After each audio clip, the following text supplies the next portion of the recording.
Las palabras del cuerpo, especial de la Feria Internacional del Libro de Bogotá 2025. Hoy en este cubrimiento de la HJCK y la Feria del Libro de Bogotá estoy con un invitado muy especial. Está conmigo Juan Manuel Ramírez Rabe. Juan Manuel, bienvenido a la HJCK. ¿Cómo estás? Hola Alejandra, muchas gracias por la invitación. Bueno, Juan Manuel, estás presentando acá tu libro, Un instante decisivo y otros cuentos, una compilación de microrrelatos y de relatos de tu autoría. Cuéntame en primera instancia, pues, cómo fue la compilación de estos cuentos, hace cuánto los escribiste, si los escribiste pues determinadamente para esta publicación, cómo es también pues escribir cuentos en el mundo editorial en Colombia. Bueno, en primer lugar, ha sido un proceso largo. Yo soy profesor en la Universidad Tecnológica de Pereira. Se podría decir que casi que el mismo tiempo que me tardó en escribir esta serie de relatos, he sido profesor en esta universidad. También soy doctor en literatura y magíster en literatura, y por tanto este libro es un poco como tratar de traducir un poco ese universo académico a la escritura de ficción. Y por tanto este libro representa un trabajo creativo muy fuerte, en el que se ha hecho una apuesta también por un género que no necesariamente es el género más reconocido en el campo editorial.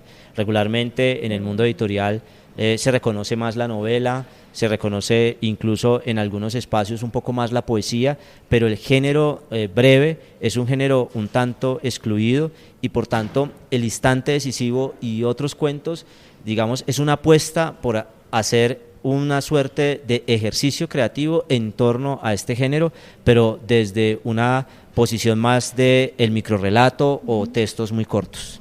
A mí me parece este género literario muy interesante porque pues considero que, y estoy de acuerdo con lo que dices, que a veces se le da más reconocimiento a la novela, al ensayo, me parece a mí también. Entonces, pues ¿cómo es también construir este tipo de literatura? ¿O cómo lo has visto tú en tu escritura? Bueno, es un género que tiene incluso una mala prensa entre los mismos escritores, porque a veces se piensa que es un género que prepara para escribir novelas. Uh-huh. Y la verdad, desde mi posición como profesor de literatura, pero también como escritor, yo creo que el género es mucho más complejo que la misma novela. A veces escribir un solo relato de 12 líneas te puede tomar más tiempo que escribir 3, 4 páginas de una novela, por el grado de condensación, por el trabajo con el lenguaje que hay que precisamente desarrollar a nivel de escritura. Y otra de las cosas es que es un género que se ha asociado muchísimo con la enseñanza. Se cree que el cuento es un género más escolar, es un género como para llevar al aula de clase, y yo, siendo profesor de literatura en diferentes niveles, creo que es un género que sí puede estar en los niveles básicos de la enseñanza de la escritura, pero también uno podría pensar que lo mismo sucede con la poesía, con el ensayo, y por esa razón habría que sacarlo un poco como de ese límite que le han establecido un poco más desde la industria editorial. Ahora, Juan Manuel, hablando ya como del contenido del libro y de los cuentos que hacen parte de él, pues cuéntame cuál, digamos, fue el más retador, porque yo veía también que pues como que hay unos personajes que ya conocíamos de la literatura, cómo es también pues tomar esos referentes de la literatura universal y convertirlos en personajes de tus cuentos. Pues sí, este libro fue todo un reto, porque se trataba también de hacer un ejercicio de condensación de la experiencia en el campo literario como docente y como crítico, como teórico. Y de alguna forma es innegable que uno termina describiendo las obsesiones, y las obsesiones terminan siendo esos autores que son referentes. Y obviamente yo tengo unas obsesiones con la escritura latinoamericana, ante todo con escritores excéntricos, que no necesariamente son los escritores canónicos, que no necesariamente son esos escritores que se están citando todo el tiempo. El caso de Felisberto Hernández, el caso de Fren Hernández, de Francisco Tarillo, de Ana de Gómez Mayorga, de Armonía Somers, son escritores fabulosos que no gozan del reconocimiento quizá del gran público, pero sí de un gran reconocimiento por parte de la academia, y son esos escritores que me fueron formando a mí como lector, pero también como teórico y crítico en la literatura. Entonces es innegable que al final esos cuentos están transversalizados por las voces de esos autores, pero también hay un diálogo intertextual, que es otra de las cosas que a mí me parece importante resaltar. ¿Y en qué consiste este diálogo intertextual? Pues finalmente la literatura son capas, es como una suerte de palincesto, y ese reconocimiento un tanto público a veces le cuesta a los escritores. A mí no me cuesta, yo creo que somos deudores de una tradición, y esa tradición finalmente es la que respalda la voz, el estilo y finalmente lo que nosotros estamos contando. Y es un poco lo que también van a encontrar en El Instante Decisivo y otros cuentos, es ese diálogo extendido con autores como Juan Rulfo, incluso con la misma filosofía, con Joan Carles Mellish, con autores como Italo Calvino, un poco en el sentido del diálogo, expandir esa suerte de, uno podría decir, de hermandad que tiene uno con todos estos autores.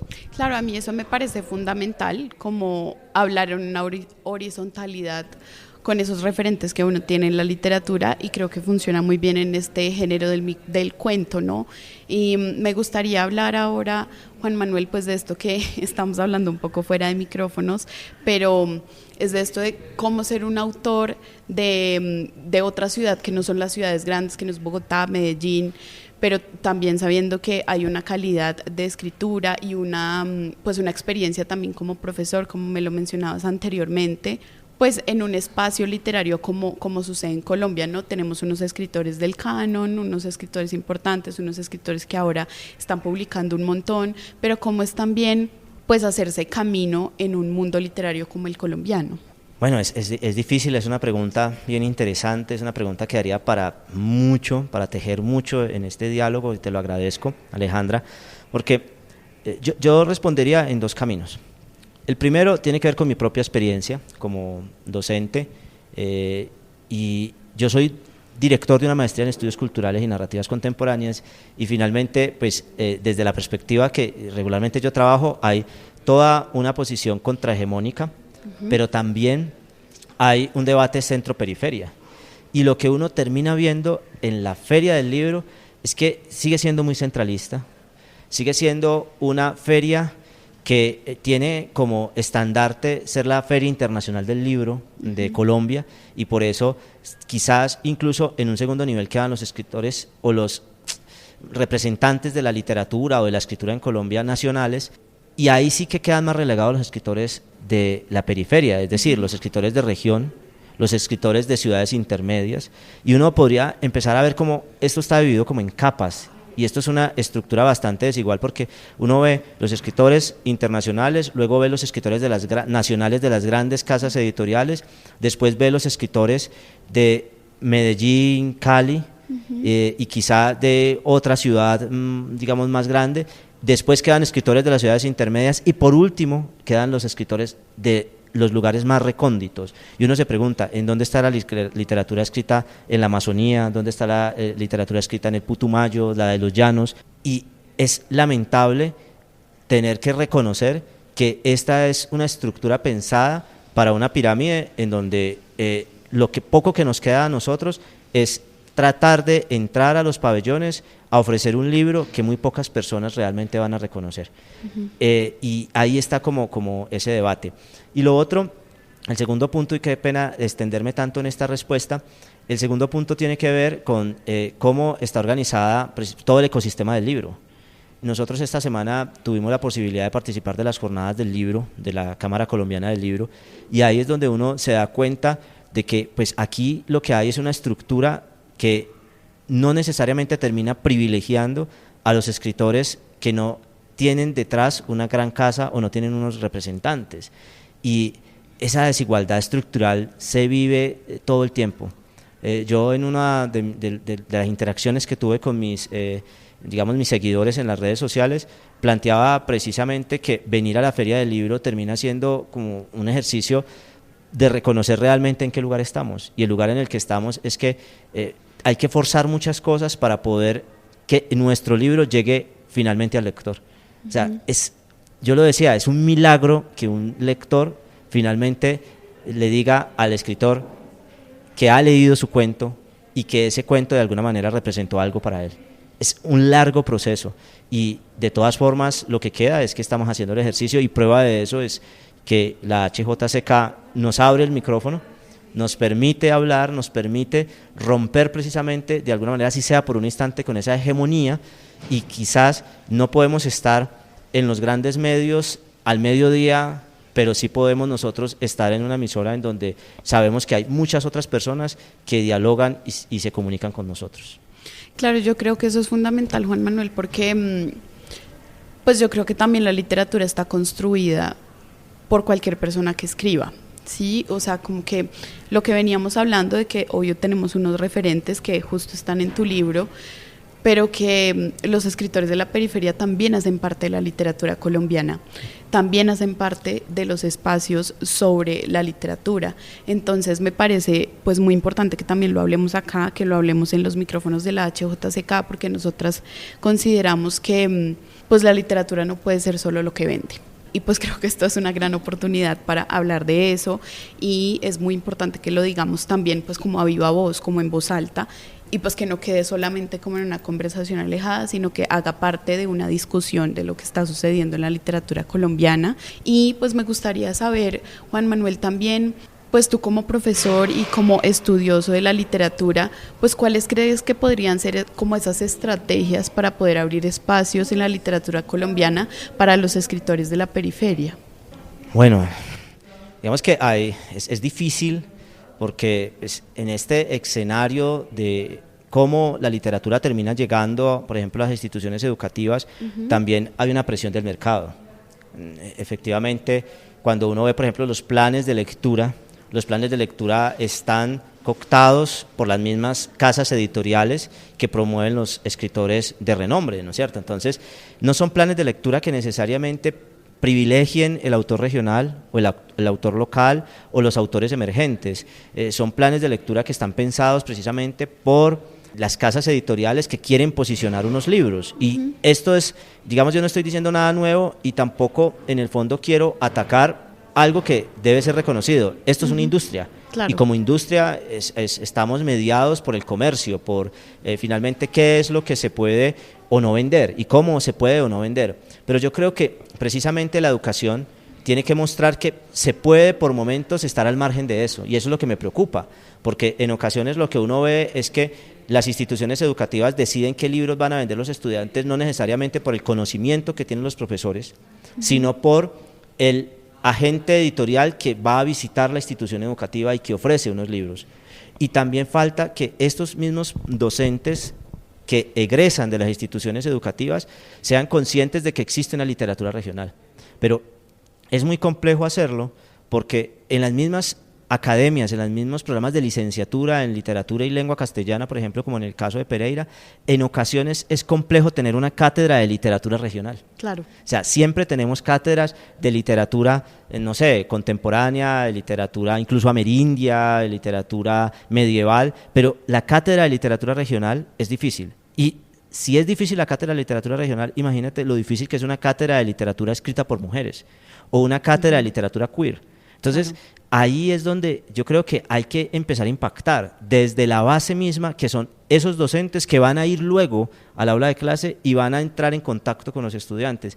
Yo creo en eso y por eso desde los propios programas que nosotros impulsamos desde hace años venimos haciendo diplomados en didáctica de la lectura y la escritura, con un enfoque claro de romper con estas estructuras, pero también tenemos un congreso de didáctica de la literatura, de la lectura y la escritura, la oralidad y la escucha, que propende un poco por ir en contravía de esas posturas tan canónicas, heredadas un poco desde un sistema heteropatriarcal que define en los escritores desde un pensamiento muy heredado que yo creo que ya hay que empezar a cuestionar. Es decir, tenemos colonizado el pensamiento y eso se ve muy bien en el catálogo de los editoriales que se venden en las instituciones educativas.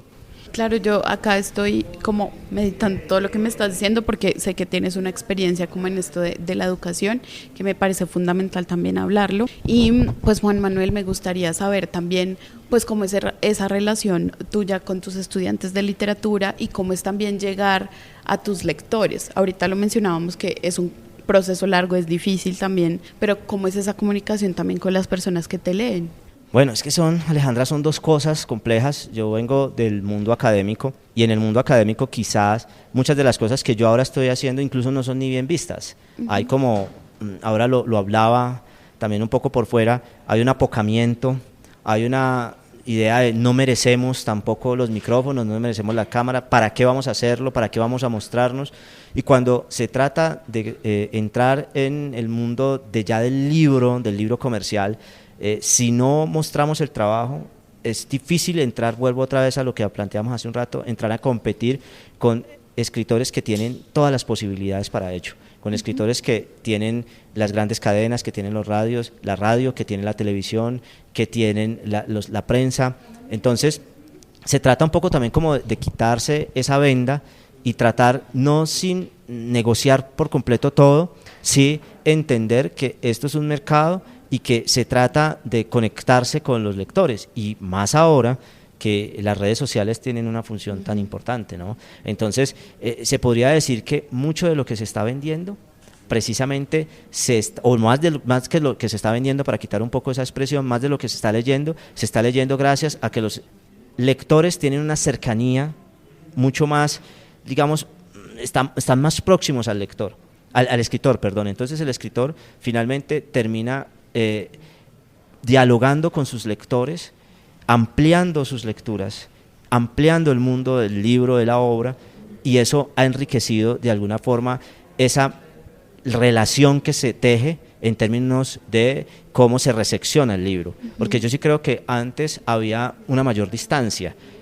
Ahora se puede romper esa distancia con las redes sociales, el podcast, por ejemplo, es una excelente opción que tienen los escritores para seguir ampliando el libro, para seguir dialogando con sus lectores, para seguir hablando con otros escritores, y esto yo creo que sí termina enriqueciendo la industria editorial. Sí, yo creo que se crea como una red también por medio de la era digital en la que estamos, ¿no? Y pues creo que eso también es importante, como tener una comunicación con las personas que lo leen a uno, o pues las personas que uno lee, ¿no? Como, pues yo sé que a veces como que uno lee gente famosa y así, pero creo que esto también es una oportunidad para poder conocer otro tipo de autores que pues no son muy conocidos o no han tenido la oportunidad, por ejemplo, de publicar por primera vez, que todo lo hacen por medio de las redes sociales, de los blogs, de sus páginas en internet. Entonces, pues como ves también eso, que puede ser una oportunidad o una plataforma para que los autores se muestren, ¿o cómo lo ves tú?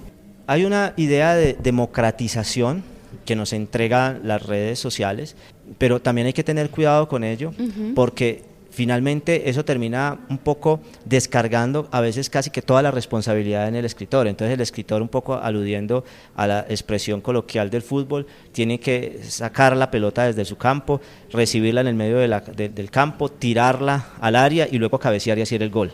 Es decir, como que le dejan todo al escritor, y se van limpiando un poco, se van lavando las manos las mismas editoriales. Y hay que también reconocer que muchas editoriales se están aprovechando de la inocencia, del deseo, del desconocimiento de ciertos escritores o de ciertas personas que quieren por lo menos publicar su libro. Y eso termina generando un mercado que no necesariamente privilegia al lector, sino la mera impresión. Y entonces, vuelvo a insistir, lo importante finalmente no es imprimir un libro. Lo importante es que el libro llegue al destinatario final, que es el lector. Y ahí es donde la cadena se empieza a romper. Porque sí es cierto que hay como una idea de democratización a partir de las redes sociales, y que es posible que eso genere una expectativa de poder acceder al lector más fácilmente, pero también es cierto que se queda corto y que es necesario otros esfuerzos, es necesario que seamos mucho más sensatos a la hora de despachar como tan fácil como se imprime el libro, se vende en una red social y llega al lector. Yo creo que hay muchos más factores que están asociados, y que las redes sociales llegaron un poco a acompañar el proceso, pero no necesariamente a liquidar completamente toda la estructura. Claro, estoy completamente de acuerdo, como que sí pueden ser una ayuda, pero lo que mencionas es, pues la gracia es que la gente lea los libros, o sea, como que tenga una cultura de la lectura, ¿no? Ujú. Pues yo estoy muy emocionada y muy contenta de que hablemos contigo y pues de saber que tu libro ya está disponible en todo lado, en todas las librerías. Creo que esto también es una oportunidad para que pues la gente se acerque al género breve, al género del cuento y pues Juan Manuel, te agradezco muchísimo por estar con nosotros el día de hoy. Los oyentes de la HJCK ya saben quién eres tú y pues me siento muy agradecida de que hayamos podido tener este espacio, también de hablar de una discusión que es muy importante, que pues es lo que está pasando con la literatura en Colombia. Gracias, Alejandra. Yo agregaría simplemente que en el escenario de las redes sociales, pues como ahora son tan importantes, invitarlos a que me sigan en las redes sociales como @jmr_rabe. Yo allí finalmente estoy tratando de extender todo esto del libro a otros campos, a la reflexión misma sobre el mundo de la escritura, del mundo editorial. Entonces sería muy chévere seguir hablando con las personas más allá de los que adquieran el libro. Y lo otro es que el libro sí está disponible en las librerías más grandes del país, está aquí en la Feria del Libro si lo quieren adquirir. Entonces muy agradecido, una charla muy rica y bueno, hasta una próxima oportunidad. Claro, Alejandra. que sí, esta también es tu casa, Juan Manuel, muchísimas gracias. Gracias, Alejandra.